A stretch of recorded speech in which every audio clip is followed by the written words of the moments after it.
جود مورنينج بكل حماس بقلكن انه نحن بدبي اوريدي بتعرفوا امبارح عملنا 3 لايفز كتير حلوين. اكثر من 15,000 فيو على لايف تبع امبارح. اند اي فيل بليست. ثانك يو سو ماتش. واحدة من اساس الاهداف تبع هالسفرة كانت انه اتعرف على فؤاد العبد من طرابلس كاليفورنيا جاردن، يلي اخترع هيدي الكومباني من تقريبا اكثر من 40 سنة بال 1980. هو من طرابلس، محب للبنان، بحب بكل شغف لبنان، وراح على كاليفورنيا واليوم ببيع باكثر من 70 بلد بالعالم. عبالكم تشوفوا ذا هول بروسس، المعمل من اول للاخر، هالعظمه اللي هي واحد من اهم المعامل اللي شايفهم. ما بعرف كم 1000 متر مربع، 3 4 5000 متر مربع، كلهم بالفيديو اللي اوريدي صار على يوتيوب، فيكم تحضروه اليوم عشية. بس اليوم في شغله اهم بكتير من هيك. من بعد ما برمنا بالمعمل وصلنا محل ما بيطلعوا كل الخلطات، محل ما بيطلعوا كل الريسبي، اكثر من 20 او 21 خلطه فول، منا بس وحده. تطلع اول شيء كل الاصناف، اغلبيه البلدان السعوديه المصريه اللبنانيه، في منه ماشت، في منه بيلد يعني بلا القشره، في منه ممعوس. anyway بتخيلوا كل هول شو فينا نعمل فيهم اليوم. اشتقتوا لنكون سوا بالمطبخ. اليوم رح نتسلى. لا انا بدي الاحمر. هاي نال. هلو. نحن اليوم بالمطبخ لانه قبلنا التشالنج، وقبلنا انه نحن نقدر نشوف شو فينا نعمل ريسيبيز للفول. بعرف انه راجي كبي رح يزعل، وبعرف انه توني ابو شادي رح يزعل، وكثير عالم رح يقولوا شو عندهم اذا انت عم تطبخ عم بتتنافس معنا. لا، مش هذا الهدف ابدا. نحن عم نجي نقول شو فينا نعمل. كاند بوكس اوف فول، شو فيكم تطبخوا فيها، قديش فيكم تتسلوا فيها، قديش في اشياء يمكن انتم ما كنتوا تعرفوا انه بينعملوا. نحن اليوم بالانوفيشن لاب وراح نبلش مع بعضنا من هون. سامعين النار؟ رح نبلش نحضر الزيت لانه هن بدهم شويه وقت يخلصوا. عنا ناتشوز، عنا لبن، عنا ساور كريم، عنا كل البهارات اللازمه اللي هون. بس كمان من ميله ثانيه عنا صحن الفول الاساسي اللبناني القديم يلي كل العالم بتحبه. عنا بيض مسلوق، وعنا فول مدمس. Are you ready? Ready for 1 hour fun. نحن بالمعمل تبع كاليفورنيا جاردن بدبي. هذا المعمل اللي بيوزع فول لاكثر من 70 بلد بالعالم، بيناتهم اكيد كل الشرق الاوسط واوروبا، ونحن مبرمين بالمعمل مكتوب عليه نيويورك. بكل فخر الفول العربي بيروح لوين ما كان. وين رح تبلشي؟ رح نبلش بما انه اليوم بالانوفيشن لاب رح نعمل شيء مش كثير رح يزعلوا ابو شادي وراجي، لانه رح غير عن الفول المدمس وهالاشياء. رح نعمل طبخه فول ناكلها مع الرز. استعملنا رز اسمر، والفول رح نتبله شوي ونطبخه مع كم شغله. رح نعمل سلاد نيسواز مع فول بدل ما نستعمل شو بيقولوا لهم بالعاده فاصوليا بيضاء. ورح نعمل شغله اكتشفناها اوتوني وانا بالكونفاينمنت بالبيت. كان عبالنا لودد ناتشوز وما كان عندنا بلاك بينز، كان عندنا فول مدمس، وقلنا ليه ما بدنا نستعملهم اون توب. فعملنا هالطبخه، وبنصحكم من هلا وبالرايح بدل ما تجيبوا بلاك بينز تستعملوا الفول على اللودد ناتشوز. بقى هول هن على السريع. حبي يلا بلشي. انا رح بلش هون بالفولات. خليني اعطيكم هيك شوي خلاصه صغيره. في كثير ناس بتقول هي بتعمل فول بساعه زمان، في ناس بتقول بتعمل فول بساعتين زمان. تعقد بين اسناني، روح تحت ربك وتعمل فول شو بك روح شوي. في ناس بتقول انه هي بتعمل فول بساعه زمان، فيكم بالبريستو بس ما بيطلع طيب. في ناس شيء الفول بتسمعوها كثير ببرماتي، وكل دايما بسال العالم قديش بياخذ معك الفول، بيقول لي بياخذ معي ساعه او ساعه ونص. اكيد لا، امبوسيبل. شفته بالمعمل والفيديو هلا بتشوفوه بعد شوي. شفته بالمعمل انه الفول بده نقع، نقع اقل شيء 10 ساعات، اقل شيء ناس 12 ساعه. الفول اساسا هو شغله كثير قاسيه، فاول ما ينقع بيفتح شوي على بعضه وبيرخى. من بعدها في ناس تانية بتحطه 10 ساعات او 12 ساعه بينطبخ. يعني ساعات حدا بيجي بيقول لكم الفول ما بده شيء، لا، الفول بده على القليله 24 ساعه، بده نهار شغل. وهول المعمل مثل ما بنشوفهم عند ابو شادي، مثل ما بنشوفهم عند غصن، مثل ما بنشوفهم عند كثير ناس بكل برماتي بلبنان. واذا روحتوا على حالكم الفيديو اللي هو اسمه بيست اوف فول انحط امبارح اونلاين، 10 دقائق احضروه وتسلوا فيه. على هالاساس كيف رح نشتغل؟ رح ناخذ العلبه ايزي اوبن. اول شغله رح اعملها، رح نشوف اذا عندي بول عم بستعمله نال، رح فضي لها ميتها. رح نفضل مي. ليش؟ هي المي كتير منيحة، والمي هي بس مي وملح، بس لأنه هي بالكان رح ننظف كل المي، أعمل لها غسلة وحدة كتير سريعة.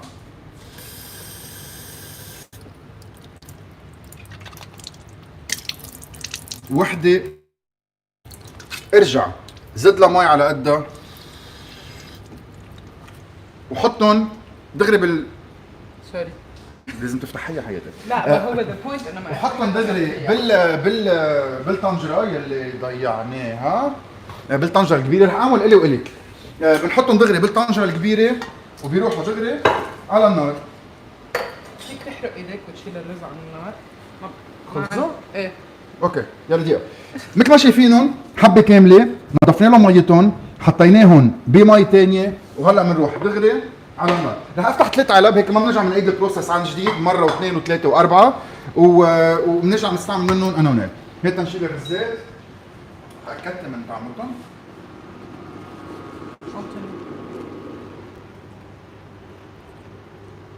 هلا انا حكيم اسنان، بس مين بده يظبط الاسنان اذا تكسروا؟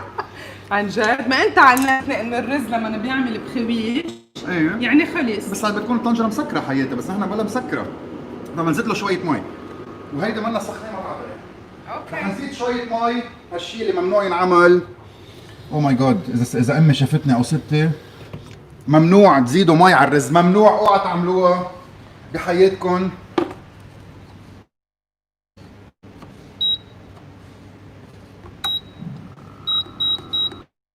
على النار كمان، على نار خفيفه للرزات للفولات. نحن المطلوب منا انه نسخنهم. كيفك؟ اوه اوكي فهمتوا علي؟ فهمنا على بعض. رح زيد لهم مي، رح انطر المي تغلي. اول ما تغلي اطفي النار عنهم واتركهم سخنين لتقريبا 5 دقائق. بهال5 دقائق بيكونوا انطبخوا شوي اكثر، طريوا شوي اكثر، القشره قبل ما نبلش نحضرهم، وهون بصير كل الشغل. لكن رح افتح 4-5 علب مثل ما قلنا من الاول، رح نغسلها شوي، نكب لها ميتها مره واحده بس تنشيل ميه الملح يلي هن اوريدي كانوا فيهم الفولات لفتره طويله. مع انه برجع بقول لكم فيكم تاكلوهم دغري من الكان وطيبين، بس تنغير لهم طعمتهم وتقدر انا اتحكم بكل البهارات اللي بدي اياهم. اكيد بدي ازيد ملح، اكيد بدي ازيد بهار، اكيد بدي ازيد حر، اكيد بدي ازيد كثير اشياء، فهول كلهم رح نرجع نعملهم. رح افتح 4 كانز بهالوقت، رح نشوف نال شو. تعطيني صحن بليز. بس بدي اقول لك انه صاروا 265 شخص عم يحضرونا، انا ما كنت عامل حساب. غلطت شو؟ ما بعرف، ما بنعمل اغلاط. هولي نحن بدبي بيزربونا هون. يا خلص فوق.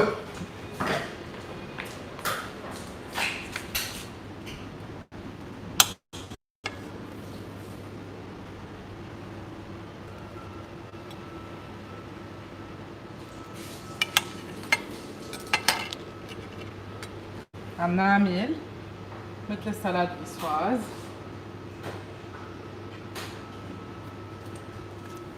بدنا نصفي فول. انطوني بتكسر ضفرك عني؟ سوري حيتعمل مانيكير جديد. معلش بس اليوم بدي شوي. هيدا ايجيبشن ريسيبي. نحن رح نستعمل 4 ريسيبيز لانه ما بدي مي. لانه ما فيهم توم. هن كتير طيبين، فيكم تاكلون كلهم، بس انا والتوم مش اصحاب. ف يلا ايزي اوبن. ومثل ما طلعوا مثل ما خبرنا فؤاد امبارح بالانترفيو اللي عملناه سوا، في سيراميك ابيض من جوا، يعني ما بدق الفول حديد، يعني مش معقول تصدي، يعني مش معقول تسمم. فيري بروفيشنال، ايزي اوبن. بدقايق صرنا على النار. حطينا لهم كل وحده مثل ما قلت لكم المي يلي على قد الكان، صاروا موجودين هون. رح نتركهم يغلوا شوي. اول ما يغلوا بننطر 5 دقائق بيكونوا طريوا مزبوط، ومن بعدهم بننقل تنعمل كل الريسبي بالفول. عبالكم تعملوا اليوم ريسبي بالفول، رح اقول لكم شو هن. رح نعمل رز مع فول، رح نعمل سلطه فول، رح نعمل فول مع كمون، رح نعمل فول مع لبن، رح نعمل فول مع طحينه، رح نعمل فول مع حامض وزيت، رح نعمل كثير اشياء. كتير كتير اشياء.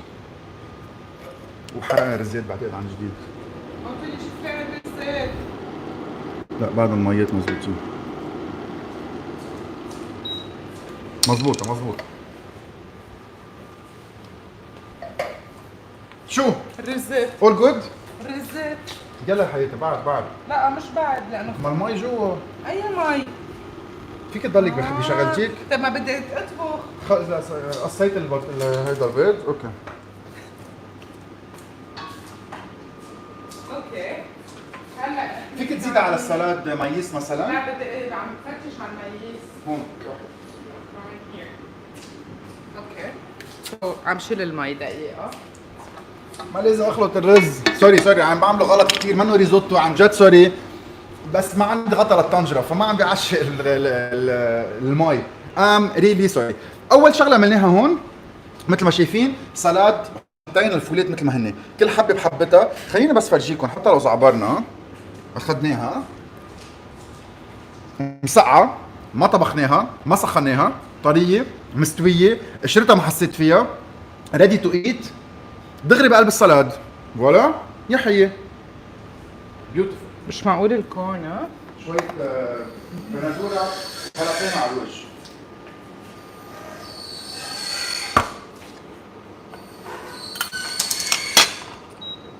طلع بيعمل كتير صوت.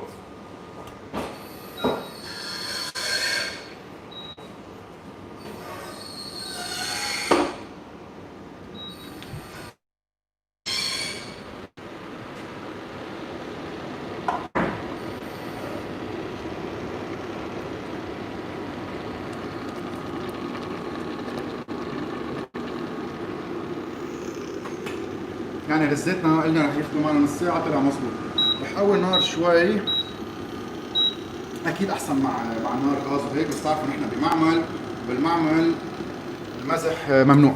مين هو؟ خلينا نجرب نبرم عليهم وحده وحده. عنا فول مدمس عادي مع كمون، واو هيدا كنا بدنا نعملها هلا. ليبانيز ريسيبي فيري نايس، بتفتح القلب. ايجيبشن ريسيبي، ليبانيز ريسيبي مثل ما بناكلها نحن بلبنان، فيها توم وهذه كلها سوا. السعودي ريسيبي، بالستينيان ريسيبي، قديش حلو واحد يشوف علم بلده على كان فول عن جد. بالطحينه رح نعملها بعد شوي، رح نعمل بلبن كمان. واذا اكلته هلا تغدينا، بس تنغير شوي تغدينا فول كمان في الماشت يلي ممعوسين، كثير كثير كثير مهمين، كثير مهمين. فيري نايس. اوكي انا بلشوا يخلصوا هون. مين وارد اذا حدا عنده حيلا سؤال بليز فيل فري. ما عم شوف انتم كم واحد عم تحضرونا هلا. اميزنج 21. شوي اوفر فيو شو عم بيصير. نحن عنا بعد مطعمين لبنانيه اوريدي سكجولد رح نعملهم. عنا حدا عنا بيستري رح نفوت نشوف هاو اتس ميد بقلب المطبخ كيف بيعملوا كروسان اند سو اون. عنا بوزا انوفيتيف كرييشنز بشكل مش معقول. الاونر تبعهم لبنانيه ورح انتم تنصدموا انه في بوزا او محل بوزا عنده هالقد اشياء مهمه. فيني اقول لكم انه عنده بوزا على تبوله. يس among many others بوزع على كنافه. فهول كلهم رح يصيروا هالجمعه. عندنا بعد جمعه مع بعضنا رح تشوف اختراعات عظيمين، اغلبيتهم 99 منهم هن لبنانيه اونرز او لبنانيز سكسس ستوريز. وين صار طبختنا؟ اوكي نحن هون خلصنا. رح نحط على السلاد زيت زيتون وملح لانه we have an excellent quality of فول and tuna, so my choice would be زيت زيتون and be generous ورشة ملح and you enjoy the real taste of the ingredients. هلا إذا الواحد بفضل يعمل صوص شوي مختلفة I would advise مايونيز، موتاد، حامض، زيت، ملح وبهار، نخلطهم كلهم سوا لحالهم وبنرجع بنحطهم اون توب. سو صار عندنا سلاد نيسواز مع فول، كورن، تونا ان اويل، بيض مسلوق، بندوره، خيار والسلاد ميكس من تحت. هيدا تليفونك وين تاخذ صوره للصحن؟ بجزدانة وجزدانك وين نشوف ورثة ما يشوفوه هن.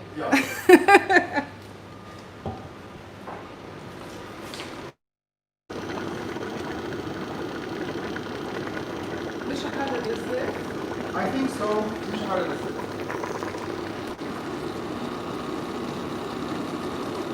بسيطه.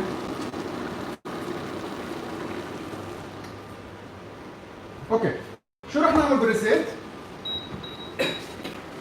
بدنا نشيله عظيم، رح نشيل الريسيت رح نعملهم اون ذا سايد، يعني بتعرفوا الطبخات اللبنانيه كلهم سوا، اللي بسميهم نحن بلبنان يخنات، رز مع بازلا، رز مع فول، رز مع فول ما كثير بيعملوها، رز مع فاصوليا وغيره. رح نعمل اليوم رز. لا لا لا، بدي اياها المعلقه على الربان. رجع جديد. عتصير انت غسلها. اوكي، فنرجع على موضوع الفول تبعنا غلي، رح وطي له ناره على الاخر اخر اخر، يعني اجمالا بيكون عندكم نار بيقولوا نار شمعه، بس نحن رح نحطه 60. بهالطريقه بيضل هو سخن بلا ما ينطبخ. من هون صار فينا نستعملهم، رح نبلش one recipe at a time. meanwhile الرزات بعد في شويه مي حياتي، يعني ما بكذب عليك كده لما تطلع. بس هن استووا؟ هن كثير استووا. اوكي شيلهم انت ما يطلعوا اوفر كوكت. هلا بنصفيهم بشو هي بهيدي بنصفيهم. ما بدي احطهم بشي، بدي اتركهم بالطنجره هلا. هيدا بس انه ما في داعي. ما في داعي. طيب دويا الرزات، انا ريدي اني شيل بلش. الرزات. ايه مزبوط. مش شيل الطنجره. حياتي شو عم بصير شيل الطنجره. ميرسي. اوكي ثانك يو. اوكي، شو رح نعمل بالرزات؟ هلا عم نطبخ حد الرزات. اوكي، عم نحط زيت زيتون، فليفله خضراء اول شيء، بدنا نسويها شوي، تاخذ وقت اكثر الفليفله. فوالا، نحط لها شويه ملح، الملح بيساعدها تتسوى مزبوط.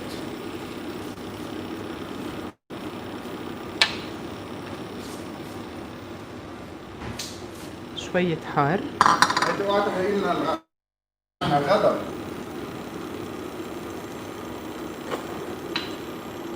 اخذ له معلقته لأنطوني. مين اخذ لي فولاتي؟ حلو. مين اخذ لي فولاتي؟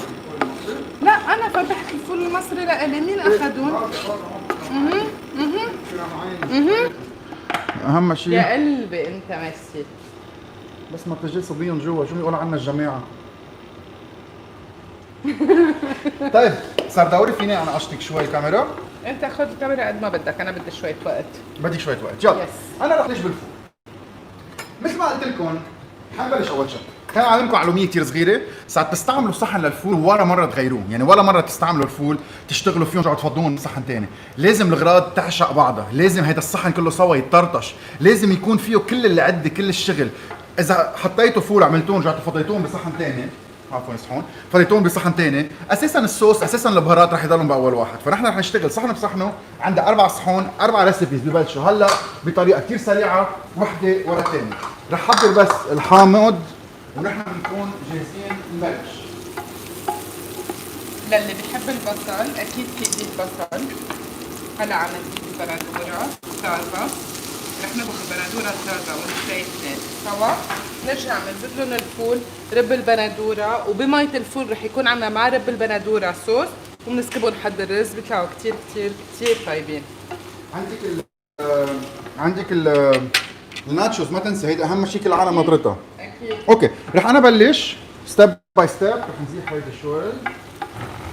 تبعد عنك بس. اول شغله فول عادي، فول سمبل ذا نورمال واي، رح اخذ شويه حامض، شويه زيت زيتون، رشه ملح، قشطتنا الملح، تفضل. ما بتنترك يا وحده دقيقه، شويه ملح، ورح ناخذ الفول ساعة اللي بناخده ولا مرة لازم نمعوس الطنجرة، بناخذ شوي وبنحطهم بقلبها. معهم يلي نحن عايزينه هو ميات الفول، وهيدي شغلة كتير مهمة، فرح اخذ شوية معلقة وبحط لهم مياتهم، هن يلي رح يعطوا الطعم كل الشغل.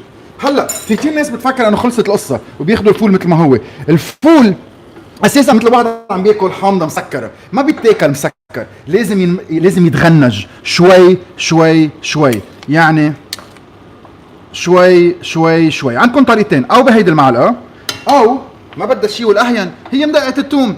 نحن بالبيت عنا مدقه ثوم بس ما بحياته فيت الثوم على البيت، نستعمل هيدي مدقه الثوم تقدر غنج الفولات. طلع شو بنعمل، حطهم على الصحن. انتبهتوا؟ نص معسه، نص ربع، ما عم بدق بالكعب، بس عم فتحهم مع بعضهم، بس عم خلي المحامض والزيت الزيتون يفوت لجوا، وبهالطريقه بكون خلصت تحضير اول لقمه. من بعدها فيني اخذهم اخلطهم مزبوط، وهلا صار عندكم صحن فول. هلا بهاللحظه صار عندكم صحن فول. بهالمعلقه فيني او مع خبزه او بلا شيء. اميزنج. الحامض، الملح، زيت الزيتون، اميزنج. وبعد بدنا نكزه شوي بتطلع بتعقد. الطعمه بالفتحه، الطعمه بالفليفرز اللي فاتوا لجوا. ما مبسوط؟ كونه طعمه بدي اميزنج. تاني وحده رح نعمل فول مع طحينه. شو رايكم؟ رح نحط حامض تقريبا، بدي نص حامضه او اقل شوي. رح احط ملح اكيد، واتكرم على الملحات. حط شوية فول. بدي معلقة كبيرة، عنا بعد معلقة نظيفة. معلقة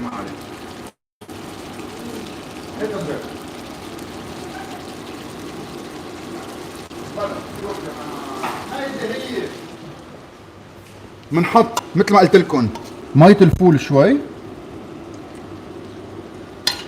والاهم بالاخر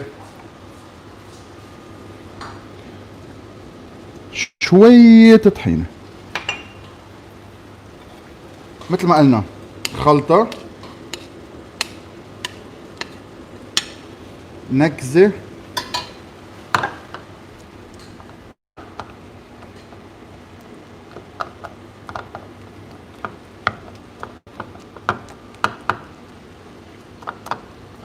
ما عم دق تحت، بس عم غنج تغنيج.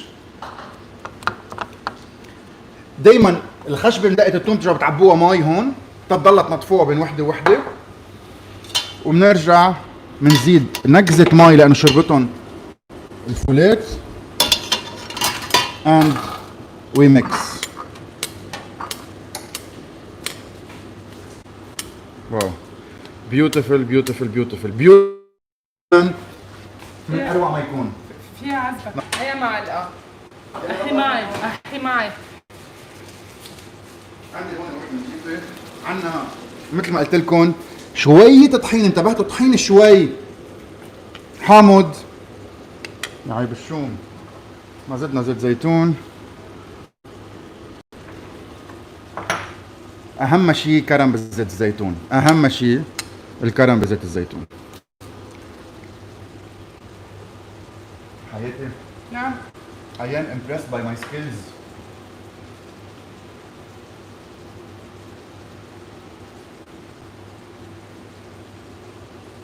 ما بدك شيء ها؟ بتعرف شو بدك؟ شو بقى؟ شوية نعناع. بدها نعناع، بدها بندوره، بدها كل شيء هيك تحضير شوي. تعال اغسل معك. هلا بفرم لك بندورة.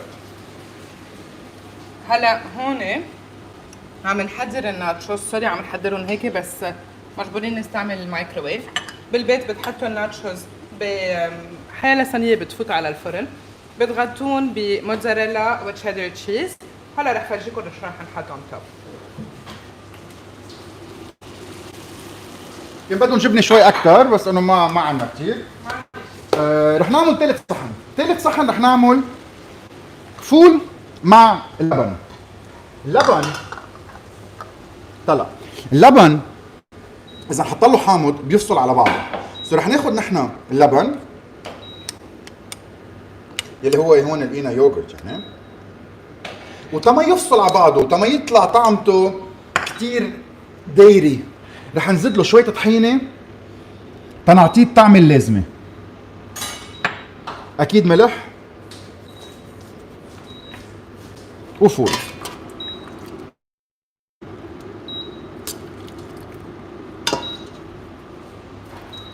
كان في معلقه اخذ لي غراضي. وين المعلقه الجي؟ هذا هاي عظيم. فسري لنا عنه شوي. هون عندنا رز اسمر، عملنا خلطة الفول المصري، عطيتني الفول المصري، فلفلة خضراء وبندورة طازة. بمية الفول حطينا رب البندورة، زيت حامض، ملح وبهار حر بودرة.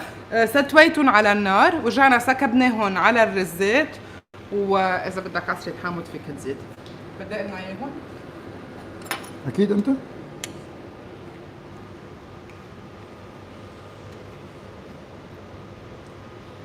حياتي ما بقى عايزك بالبيت، صار فيني افتح علب واكل وحده. لا عن جد مش طيبة. مش معقول. حريتها مزبوطين بالتوميتو صوص، الرز عظيم. انا عملته اكيد.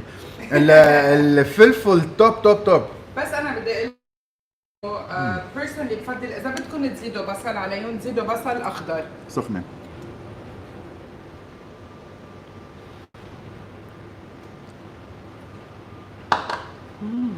مش معقول. بتعرف شو بدها؟ ولا نهار بحياتي كون ب انوفيشن لاب بمعمل عم فتح علب وعم باكل فيهم اكل وعم كثير. بتعرف شو بدهم؟ نسينا اللبن. فرش حامض. بليز حياتي غسلي لي هاي. يعني فضل الرز هون. حضر الحمص. هون مع طحينه.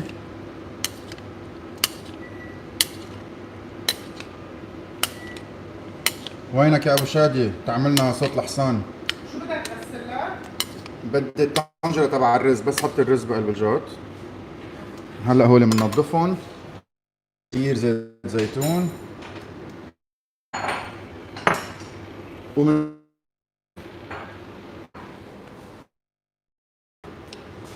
غسل هيدي. ما حدا عنده سؤال ولا كومنتس. واو 420 شخص بتعقدوا. ثانك يو فور واتشينج. احنا رح نكفي.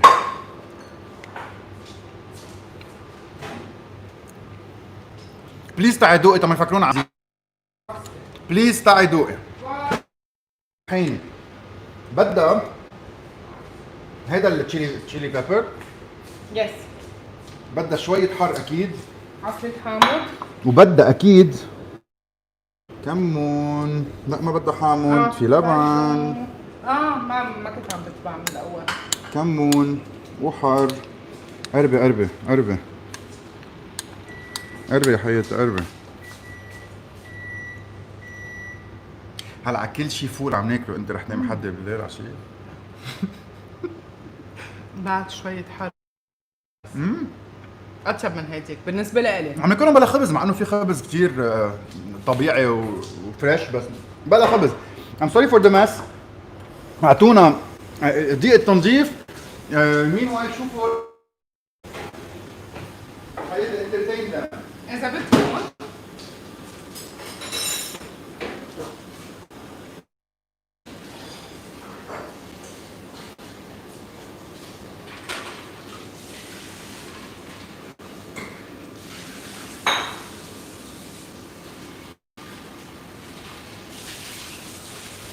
اوكي رز زبط. عم نسكب هون الناتشوز. مثل ما قلت لكم انتم بالبيت تعملوا بيكنج تراي، وهلا رح زيد عليهم بقيه المكونات بتشوفون.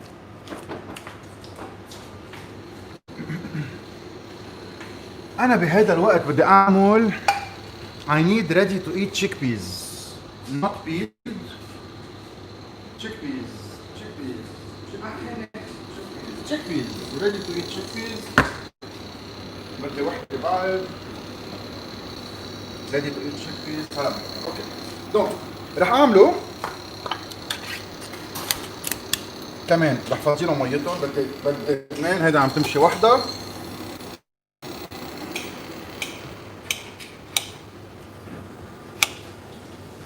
اوكي على الناتشوز رح نحط بندورة رجعت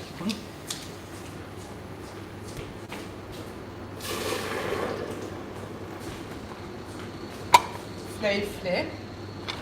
برجع بقلكن اكيد هيدا كله لازم يكون بيكنج تري، بس هلا عم نعمل باللي عنا اياه.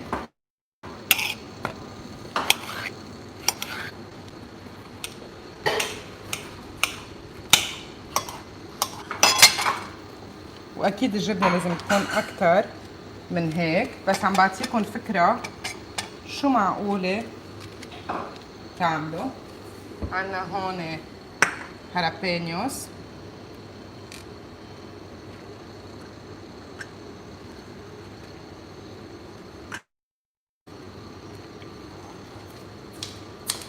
فؤاد عم بيحضر معنا لايف. فؤاد لو are we نعمل are we messing up او ماشي حالنا؟ we're doing it right. ف بليز اد يور كومنتس وخبرنا كل شيء. انا تحمست بعد شو بدنا نعمل بالفول. كثير تحمست. عندك فول بعد منك متبله؟ اكيد. يس. سو هون بهيدي الحاله ما مش عايزين نمعوصه، عايزين اساسا نشيل كل المي منه لانه رح نحطه على الوجه. اذا عبالكم تعملوا قعده مكسيكيه، اذا عبالكم تعملوا قعده على نتفليكس، اذا عبالكم تقعدوا كلكم عائليا وهيك تاكلوا وتقرقشوا وتنبسطوا كلكم سوا، ما بدها شيء، كيس تشيبس، كيس ناتشوز، وكيس فول. بس بدي اقول لكم شغله ولا ابيخ من هيك. هلا it doesn't seem لانه عن جد نحن بمعمل ومش قادرين. باردون. بدي ادوق. ايه بس بدها برد شيء. سو بس تقلكم هاي يمكن بالنسبه لكم مش شيء كثير مهم، بس رح اقول لكم كيف تعملوها ستيب باي ستيب تطلع روعه. بتحطوها بصينيه، بتفوت على الفرن، بتحطوا الناتشوز، بتحطوا الجبنه، بتحطوا الفليفله، بتحطوا الكورن، الهالابينيوس، الفول، اوكي. بترجعوا بتغطون بحر بودره وبتفوتوا الصينيه مثل ما هي على الفرن، بس وقت كافي تيدوب الجبنه. وانس بتدوب الجبنه وبتكتروا كثير الجبنه اللي قلنا موتزاريلا وتشيدر تشيز، بتطلعوها بتسكبوا حتى ساور كريم، جواكامول، شيدر مدوب، يلي بدكم اياه and it would be the greatest thing you can ever do. ندوق بعد؟ او بدنا صوره؟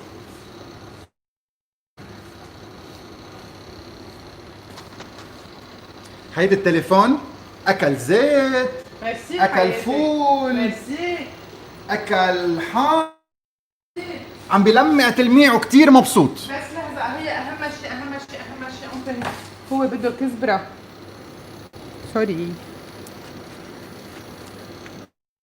الجبنة هيك تكون ملزقة على بعضها، جبنة كتير، ساور كريم، بنلقط لنا كم وحدة فول.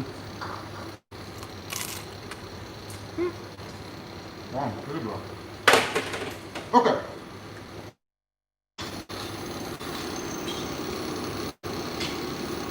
ناطر الحمص، بدي اعملكم صحن بليلة عصو. بياخدوا عم بعمل لك خلطة. شو حطيت؟ حامض؟ حطيت حامض. هلا عم نحط ملح، شوية طحينة، زيت زيتون، واهم شيء رمان. شغلة بعد في شغلة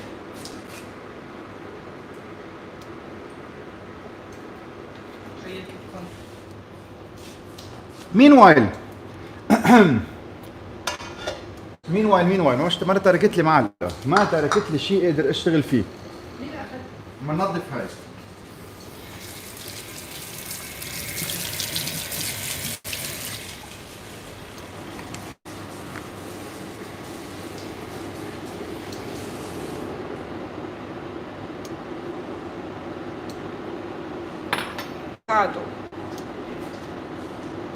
بعده صورة.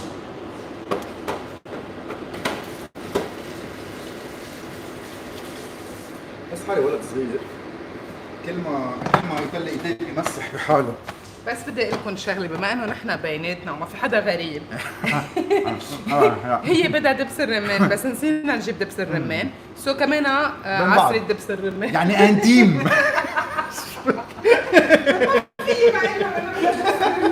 اوكي جايز، الحمص اخذنا حمص مشغول كتير منيح مقشر مزبوط، رح نحطه مثل ما هن بقلب الصحن. الحمص ممنوع ينمعس لانه بيجلغم وبصير كتير عاطل. صحن البليله ماي سوبر فيفورت، سوبر دوبر فيفورت بليت، رح احط له ملح كتير كتير كتير كتير كمون، كتير كتير كتير كتير كتير كمون، حر مظبوط، ورح عمده غطسه بزيت الزيتون. بيوصل على الطاولة بمعلقة تخلطون كلهم مع بعضهم، بتحسوا الريحة عم بتعبي الأوضة.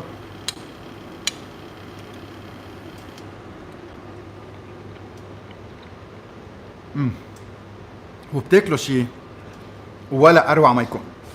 بليلة ما بده حامض، البليلة ما بده طحينة، البليلة ما بده معس، البليلة بده زيت زيتون، كمون، ملح. بس في شيء كتير مهم، كتير مهم، انه الحمص كتير مستوي، صح. بعده حب وما صح. فيه قشر. مش معقول. بس لحظة معلش، ما استطعمت بعد ايه؟